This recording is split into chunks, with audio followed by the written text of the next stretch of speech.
Departamento embrujado. Es curioso cómo los eventos paranormales pueden ocurrirnos a cualquier hora y en cualquier lugar, en ocasiones no las elegimos o pueden elegirnos. He conocido gente que son prácticamente imanes para atraer este tipo de sucesos, y esta es la historia de mi amigo Víctor, a quien le pasó una situación bastante compleja. Pasó hace tiempo, un par de meses atrás cuando trabajaba en una empresa de mensajería, nuestro mensajero de nombre Víctor había tenido un accidente, quedando malherido de su pierna, a tal grado que tuvo que ser intervenido en el hospital. Tardó un par de semanas para recuperarse y cuando volvió a su casa, decidimos festejarle. Organizamos un convivio pequeño con los amigos del trabajo en el departamento de Víctor. Su departamento estaba en el quinto y se ubicaba en el centro de la ciudad. Fue un ambiente relajado, donde jugamos juegos de mesa, de video, charlamos y bromeamos.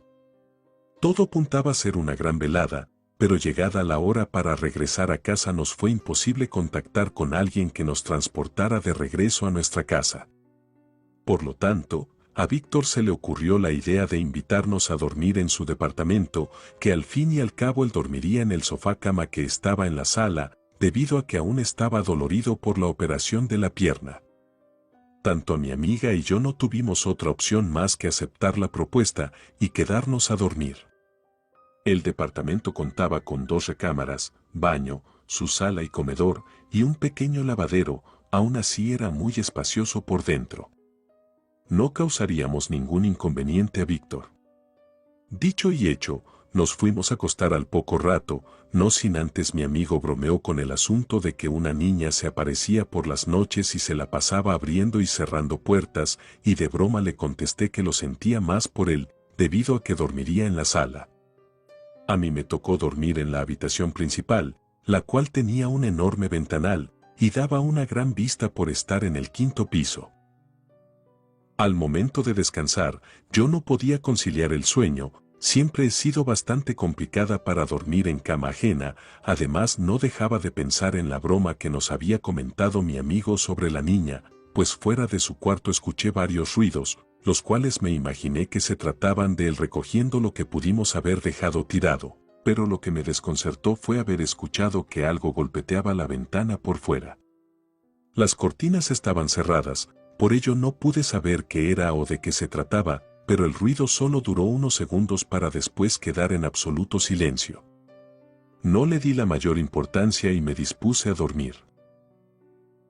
A la mañana siguiente durante el desayuno, mi amiga me preguntó si había notado algo extraño a mitad de la noche, a lo que le comenté solo de los ruidos que había hecho Víctor y del golpeteo de la ventana.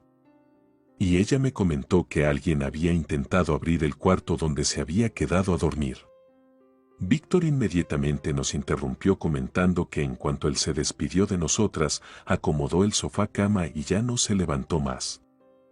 Al principio nos causó gracia esta serie de eventos, pero fue Víctor quien no se veía tan contento cuando nos contó algo que le había sucedido mientras estaba en recuperación en el centro médico después de su cirugía. Nos contó que mientras estaba en recuperación, una señora de edad no muy avanzada se encontraba acompañando a su hija, tenían las cortinas cerradas y siempre las mantuvieron así, por lo que no se sabía qué hacían en el espacio que tenían, pues en pleno silencio, se podía escuchar que aquella señora murmuraba unas palabras.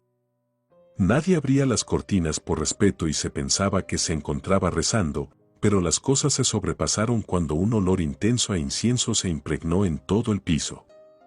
Las enfermeras solicitaron a todos abrir las cortinas y descubrieron que aquella mujer se encontraba realizando un ritual. A la pobre niña le había administrado una serie de brebajes raros y de colores oscuros, y su salud se había perjudicado. Inmediatamente sacaron a la madre de allí, y para mala fortuna de ella no habían logrado establecer a la menor, quien murió a los pocos minutos. La trataron como envenenamiento por parte de la madre, y de ella ya no se supo más. La policía había ido por ella, y no se nos había comentado nada a los pacientes, solo sé que comenzaron a ser bastante estrictos sobre las pertenencias que teníamos en nuestra cama. Y esa noche, cuando todo ya estaba más tranquilo, se escuchaba un ligero sonido de un sollozar de una niña. Es difícil de saber si se trataba de alguna paciente porque hay muchos allí, y por más que buscaban las enfermeras de quien se trataba, no daban con el paciente que estuviera llorando. Hasta allí Víctor se había quedado en silencio, y les he de jurar que mientras hablábamos, el ambiente en la casa se puso frío y tenso. Era extraño, pero una sensación de ansiedad y tristeza me invadió, parecía que en la boca de mi estómago tenía una sensación de acidez. Víctor nos aseguró que las cosas no terminaron allí, pues justo una noche antes de que lo dieran de alta, pudo observar que alguien estaba parado justo detrás de su cortina. Se imaginó que se trataba de una enfermera, pero al enfocar mejor la mirada, se percató que se trataba de los pies de una niña. Ella caminaba alrededor de su cortina y la movía con la inercia de su cuerpo hasta que ya no le pudo seguir con la vista. A los pocos segundos una enfermera entró para suministrarle los últimos analgésicos, y fue cuando Víctor aprovechó para preguntarle por la niña que estaba parado atrás de sus cortinas. La enfermera sorprendida le comentó que eso no era posible, pues ella era la única con guardia esa noche y ya pasaban de las 4 de la mañana, y justo ese día no había niños registrados en el piso, por ello no había nadie más allí. Víctor se había reservado esto debido a que no le había dado la importancia. Decidimos dejar el tema por visto y retirarnos de su departamento. Pero esa tarde recibí un par de llamadas muy extrañas de parte de Víctor. Ya era mediodía y pareciera que sería un día común y corriente, pero no me había percatado que Víctor me había marcado varias ocasiones, pero no podía atenderle por lo que le regresé la llamada ya a la hora de la salida. Le pregunté qué era lo que había pasado, o por qué tanta insistencia. Se escuchaba bastante exaltado. Me preguntaba sobre cómo había logrado poner mi mano por fuera de la ventana, le comenté que no sabía de lo que me hablaba, y que si era necesario que fuera a su casa a ayudarlo en lo que se ofreciera lo haría. En ese momento Víctor guardó silencio y al cabo de varios segundos me dijo que me esperaría afuera de su departamento.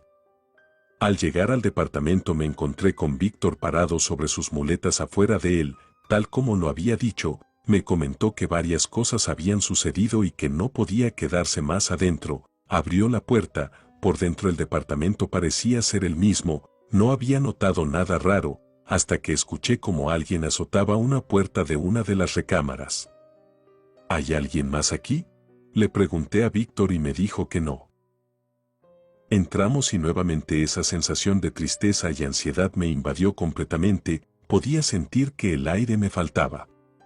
Miré a Víctor y él también se veía igual.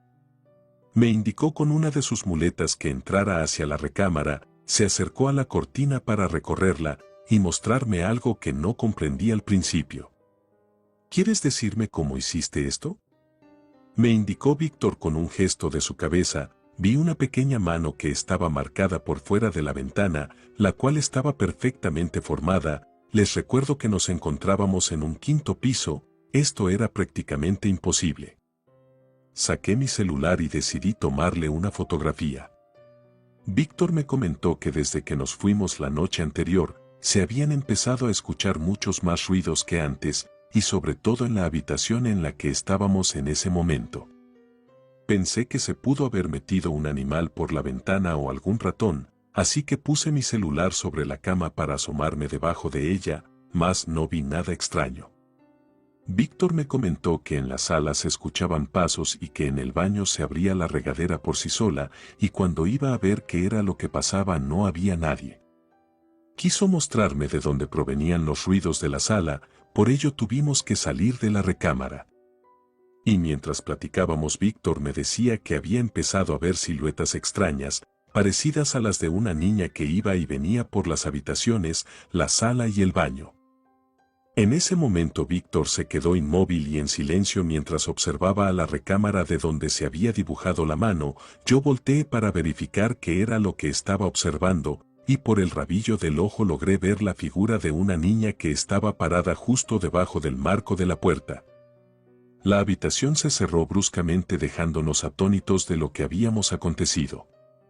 ¿La viste?, Víctor me preguntó y se encontraba todo tembloroso, y cuando pretendía contestarle el teléfono de Víctor empezó a sonar, rápidamente lo levantó y antes de contestar, me dijo: «¿Tú me estás llamando?».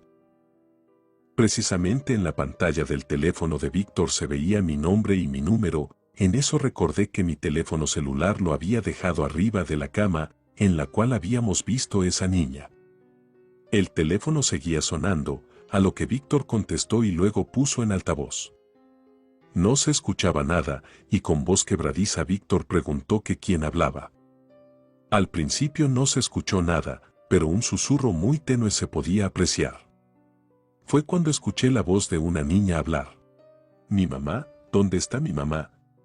Seguido de esto se cortó la llamada y para entonces la puerta de la recámara se volvió a abrir, pero ya no se veía a nadie por dentro.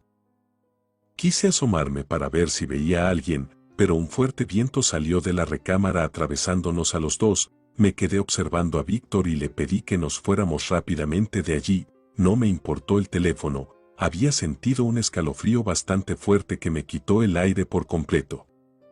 Puedo jurar que por algún momento mientras aquel viento pasó sobre mí, sentí las manos de una niña que me tocaban mis brazos. Mi amigo me comentó que lo que haría sería buscar un padre que bendijera el departamento. Él presentía que había traído al espíritu de esa niña desde el hospital, pero había algo que no lo dejaba en paz. No supe darle una explicación. A decir verdad, después de lo que nos pasó yo sentía muy pocas energías. No sé si tenga algo que ver con todo esto, pero tuve una sensación de pérdida de energía y fuerzas. Le platiqué esto a mi otra amiga. Ella me recomendó que fuéramos a ver a alguien que hacía masajes espirituales, y aquí fue donde aquel especialista nos comentó que los espíritus con bastante energía se quedan rondando buscando a sus seres queridos. No se dan cuenta de cuando mueren y por ello sienten que tienen asuntos pendientes hasta que su energía se desvanecen y empiezan a buscar luz. Al segundo día de que me hicieran el masaje, Víctor me regresó mi teléfono. El padre que había llamado fue a echar agua bendita, y que él mismo podía asegurar que el ambiente ya se sentía muy diferente. Sin embargo, sí le sugirieron poner una veladora para ayudar al ánima perdida. De esto ya pasaron un par de meses, yo ya perdí contacto con Víctor, pero lo último que supe de él fue que las cosas ya estaban más tranquilas, pero en mi casa he empezado a escuchar que fuera de mi cuarto y por la ventana alguien ha comenzado a hacer ruidos de golpeteos. Relato escrito y adaptado por Lengua de Brujo.